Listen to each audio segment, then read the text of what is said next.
Santarka shaxda ee degmada Danood ee gobolka Doolo waxaa laga dhagax dhigay ceel biyood horey uu ballan qaaday madaxweynaha dowladda deegaanka Soomaalida Mustafa Maxamed Cumar safarkii uu ku mareeyay bariga Doolo sanadkii hore munaasabad ceelkan lagu dhagax dhigay waxaa goobjoog ahaa musharaxiinta xisbiga barwaaqo heer deegaan iyo heer federaal oo ka sharaxan degmada Danood ee gobolka Doolo ugu horeeyo madaxa xisbiga barwaaqo Faysal Rashiid Cumar oo isagoo ceelkan si rasmi ah u dhagax dhigay isaga iyo gudoomiyaha degmada Danood uqaal iyo waxgarad ayaa munaasabadan goobjoog ahaa iyo bulshada deegaanka waxaana halkan ka hadlay qaar ka mid ah bulshada deegaanka la sameeyo qaran ruux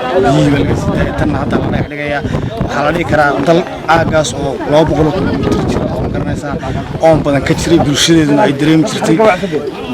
bulshada aad baan u faraxsanahay aad baan u hormar jaamac dheeg Yuusuf Xasan baa la yiraahdaa waxaan soo dhaweynaynaa oo aanu aad ugu faraxsanahay saaka madaxweynahayagii iyo xisbigayagii barwaaqo ballankii ay noo qaadeen ee ahaa inay haraadka naga bixiyaan ayaan maanta ku faraxsanahay in loo dhagax dhigay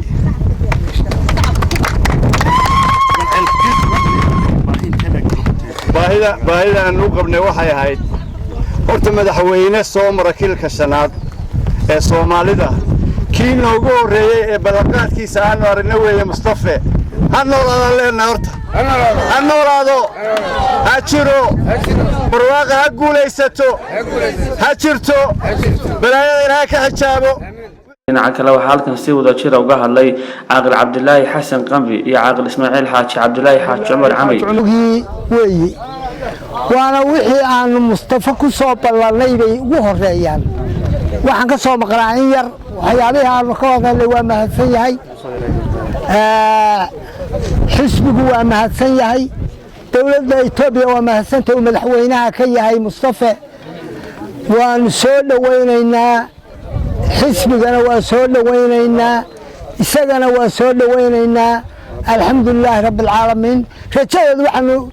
taaganahay halka ay ka bilaabtay inuu hore uga socoto Ismaaciil Xaaji Cabdilaahi Xaaji Cumar Camay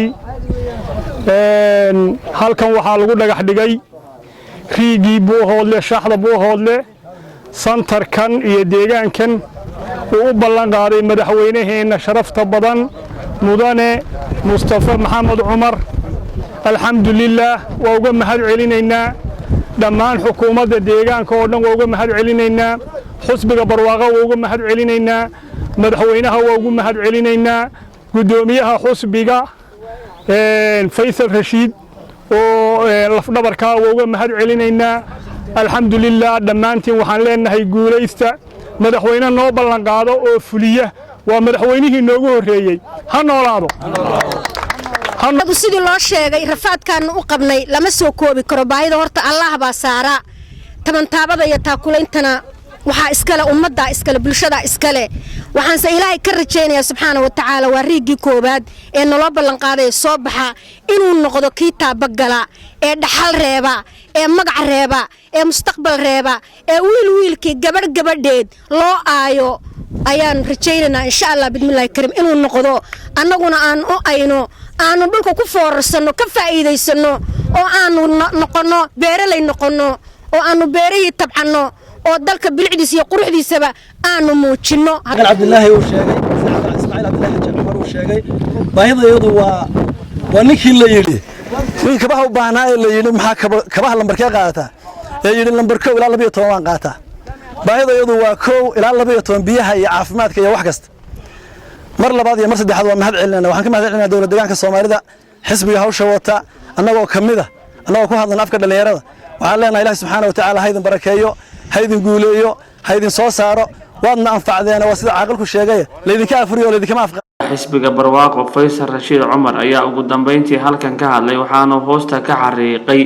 in xisbiga barwaaqo horumarka uu gaarsiinayo meel kasta dhawaana la bilaabi doono wado isku xidha wardheer ilaa shaxda Buuhoodle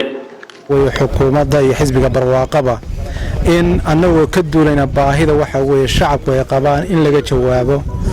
oo baahiyaha waxa weeye hadba sida u kala horeeyaan in waxa weeye loo daboolo runtii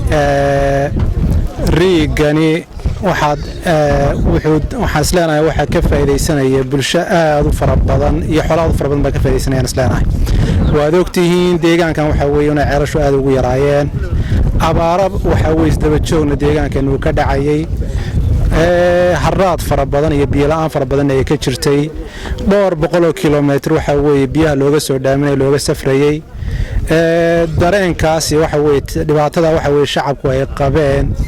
waxa weeye ku qabeen ama dowladooda ha ahaato dowladihii hore waxa weeye isbedelka ku horeeya ha ahaato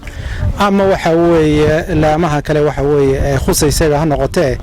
in maanta xisbiga barwaaqo iyo waxa weeye dowladda deegaanka Soomaalida ay u guntadaan inay baahida ka jawaabaan oo baahida waxa weeye aan isleenahay in intaas waxa weeye ugu yaraan waxa weeye dhowr iyo 30,000 oo waxa weeye shacab ay ka faa'iideysanayaan runtii farxad weyn bay noo tahay waana arrin waxa weeye waajibna saaraa oo waxa weeye la gutay way tan wuxuu keenay xisbiga barwaaqay inaad dooranaysan horeyna wad ballan qaadeen waxaan rajaynayaa maalinka codbixintan inaad waxa weeye shucuurtiina muujisaan codkiina waxa weeye aad ku taageertaan xisbiga barwaaqo aad iyo aad boqolkiiba 200 waxa weeye waanu ku kalsoonahay shacabkeena markana la doortana dad xagga uu iska joogaya ma noqonayna waxa noqonaya dad bulshadooda ku dhex jira waxa weeye mar walba ka warhaynaya imaanaya mashruucan waxaan isleenahay markay ugu yartahay inay ku baxdo lacag waxa weeye 5 milyan kor u dhaafaysa ku baxaysa daraasaadkiisa hore loo sameeyay waxa uu qodaalkiisa xafiiska biyaha iyo waxa weeye xukuumadda ayaa waxa uu gacan ka geystay waxaan rajaynaynaa waxa weeye marka ceelkan waxa weeye la qoday biyaha laga soo saarana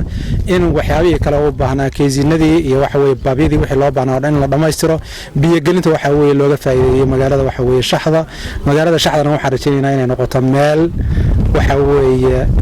xudun u ah dhaqaalaha wadanka iyo waxa weeye dhaqaalaha deegaanka iyo amniga iyo waxa weeye socodka waxa wadamada jaarkana rajaynaynaa hadda sida ugu dhaqsiyaha badan in loo bilaabo wado isku xiraysa wardheer iyo waxa weeye shaxda bool isku xiraysa taasaan rajaynaynaa inay waxa weeye soo baxdo waxaan rajaynayaa dhalinyaradan waxaan ugu bishaaraynaynaa inaan waxa weeye xukuumadda madaxweynaha waxa weeye u ballan qaaday scholarship kana waxaan rajaynayaa ka faa'iideysan doontaan haddii alla yiraahdo